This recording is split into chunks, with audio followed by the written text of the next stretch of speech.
So, unfortunately, a degree is not the smallest unit of measurement for an angle. It can actually be broken down further into degrees, minutes, and seconds. And it's very similar to the relationship between hours, minutes, and seconds when you're measuring time.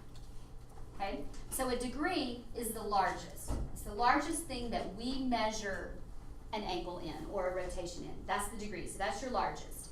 And from there, the next largest is a minute. 1 minute with regard to angle measurement or rotation measurement is equal to 1/60th of a degree. I don't do well with that conversion factor. I memorize it this way.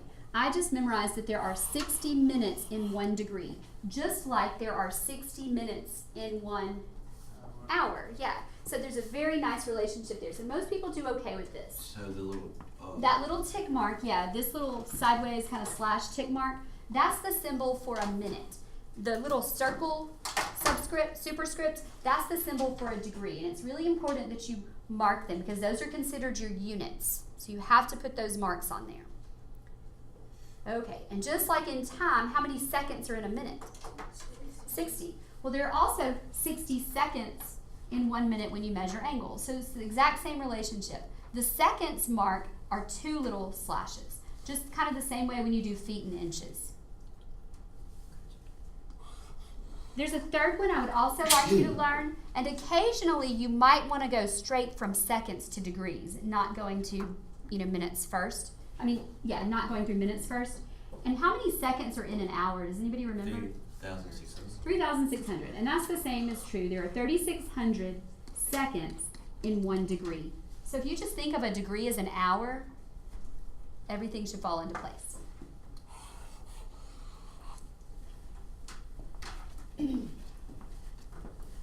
Now, here's where people kind of get into trouble with this. When we're doing degrees, minutes, and seconds, would I ever say I had, 72 degrees and 93 minutes? I wouldn't do that because once I hit 60, that bumps up to a whole nother what? Degree, right? So I would never want to list minutes and seconds as anything above 59. So that's the highest you can use on minutes and seconds. It's going to be 59. If you hit 60, you have to move up to the next largest unit. So you have to kind of bump it up.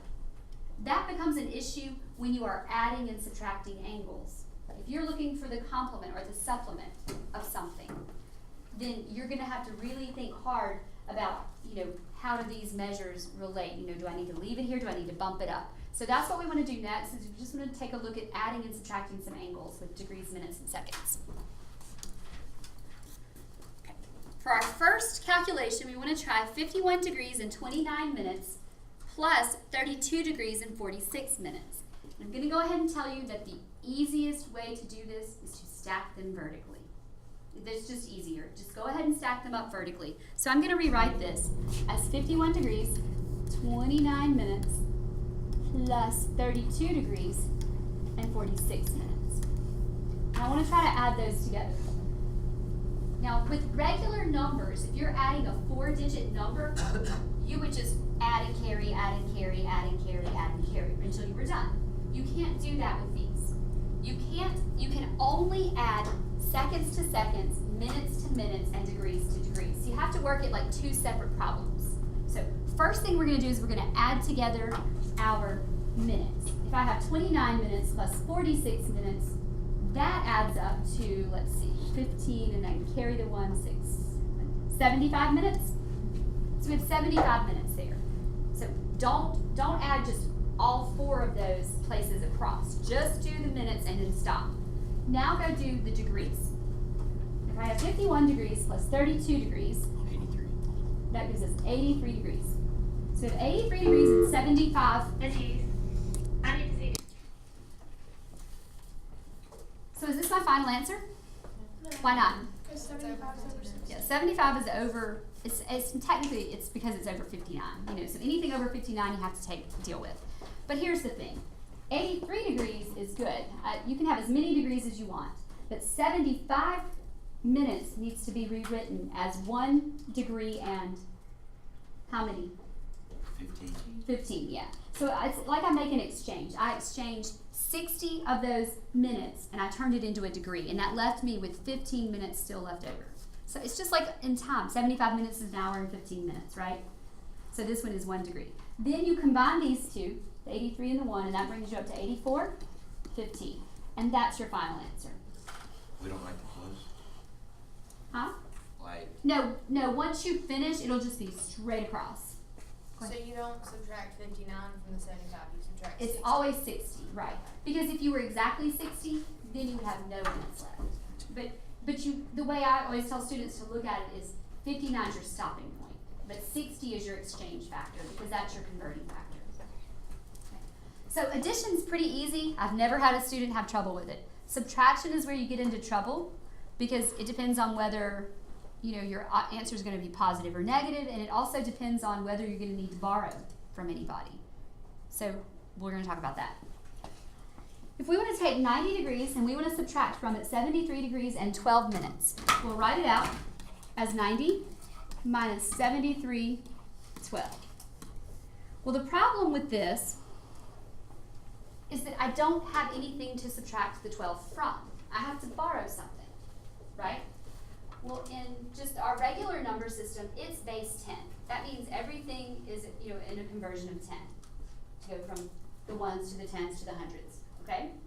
This isn't. Everything in the degrees system is an exchange factor of 1 to 60. So if I want to have some minutes to subtract this 12 from, then I have to borrow from the degrees. So I actually have to borrow 1 degree. And so now I'm down to 89 degrees. And that will give me how many minutes to use? 60. So it will produce 60. So technically there's a 0 right here. And if I add that 60 to the 0, I'm still at 60. And I subtract 73 degrees and 12 minutes. Now I can subtract without going into the negative numbers.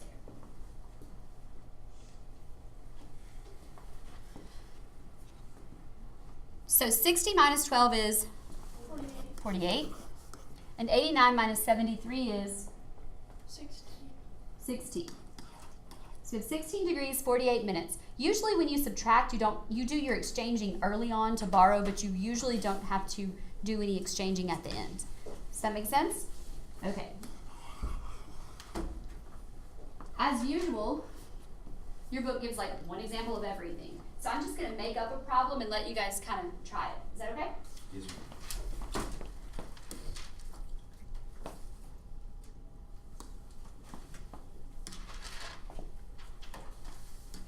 There it is. Let's do a subtraction problem. Let's take 56 degrees, 23 minutes, and 12 seconds. And let's subtract from it 12 degrees,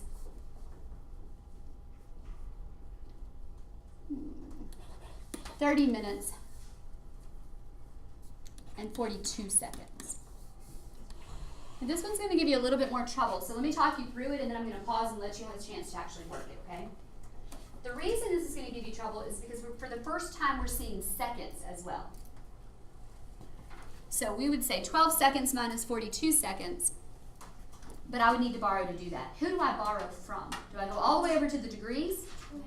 Yeah, borrow from the one right next to it. So you don't go straight from the minutes to the degrees. So to fix these guys, you have to go borrow one from the 23, and that would give you how many minutes then? 72. 72, right, because we borrowed 60, right? We borrowed 1 minute, so that's 60 seconds, and we already had 12. So you're really working with 72. So see if you can work your way through this, and then we'll go over it together.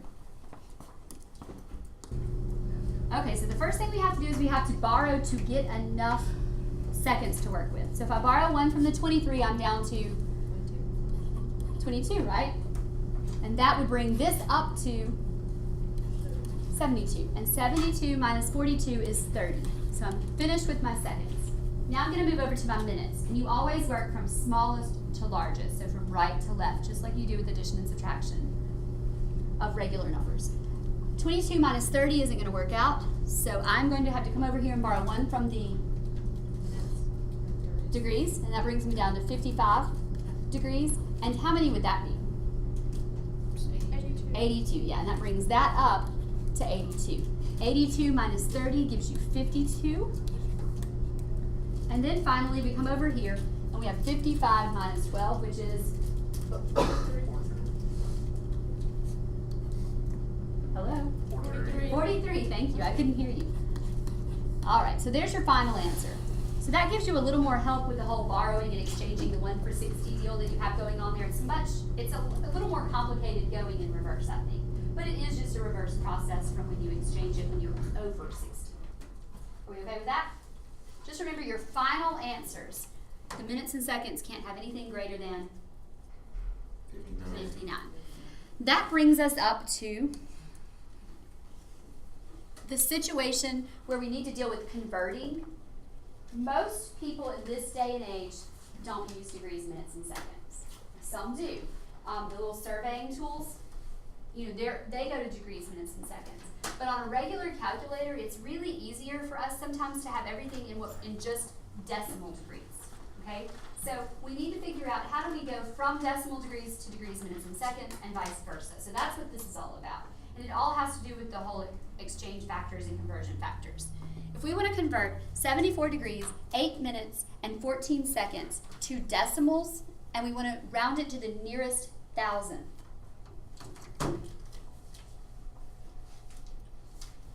it's really easy to convert to a decimal. And so you can just go ahead and memorize this. To convert to a decimal,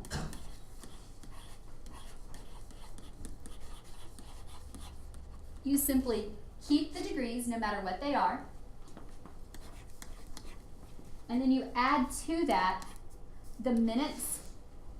Well, here, let me do it as just generic first so you can write it down, and then we'll actually work on it. So we're going to keep the degrees, and then add to it the minutes divided by 60, and add to it the seconds divided by what? 3,600, because we're going straight from seconds and we're converting it into degrees. 3,600. And you can type that into just any type of calculator, scientific, any type, well, scientific or graphing, you can type it in just one big string. You don't even need parentheses, and it will work out every time. That's what I like about going this way. It's a little bit easier. So let's do this. We have 74 degrees plus 8 out of 60 for our minutes, plus 14 out of 3,600 for our seconds. Add them all together, and guys, your answer should be 74 point something. 137 to repeat it. 74.137 37. what? 2. 2? Okay, so it does land, it doesn't round up, it stays at the 7, right? Okay. That is the approximation in decimal degrees to the thousandths place. Super easy, you do it the same way every time. Something I do want to caution you about, because you'll see this in your homework, is that if you have a negative, yeah, you leave the negative outside.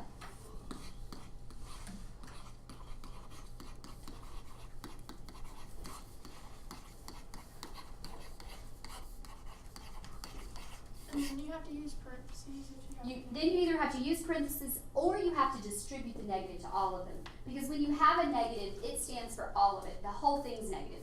The degree is negative, the minutes are negative, and the seconds are negative because it's the opposite direction. So you have to be really cautious about that if it's negative. So I did want to point that out. Okay, so now let's talk about going the other way. Let's say I give you decimal degrees and we want to go 2 degrees, minutes, and seconds. And this is a little harder to explain, so listen carefully as I write it down. The first thing is you keep the degrees.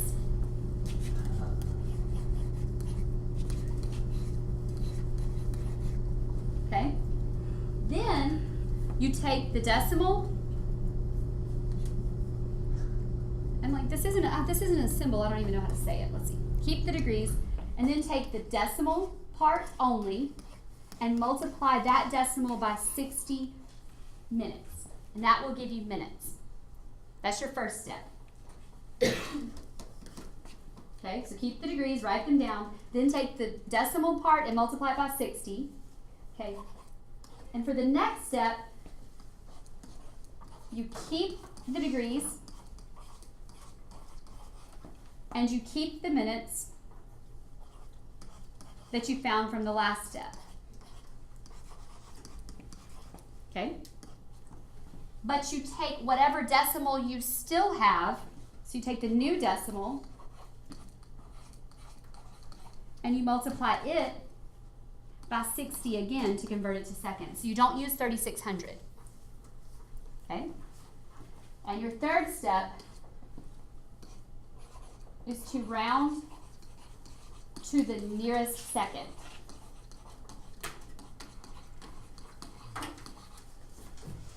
So it's a little bit more complicated procedure there. But once you see it a time or two, you're usually pretty good. So following this procedure, we know that we have 34 degrees. You don't even have to worry about the degrees. You don't have to do anything. But then you take the 0.81 second, okay, and you say 0.817, and you multiply it by 60. So 0.817 times 60, and that will tell you how many minutes. So that gives me 34 degrees, and where does that go? Has anybody done it yet? 0.817 times 60? 49.02. 49.02, okay. And that converts you into minutes, 49.02. And now you're in minutes, okay? Does that make sense? Okay. Then you keep the degrees, you keep the minutes, and you take the new decimal only, and you multiply it by 60 again. And that can...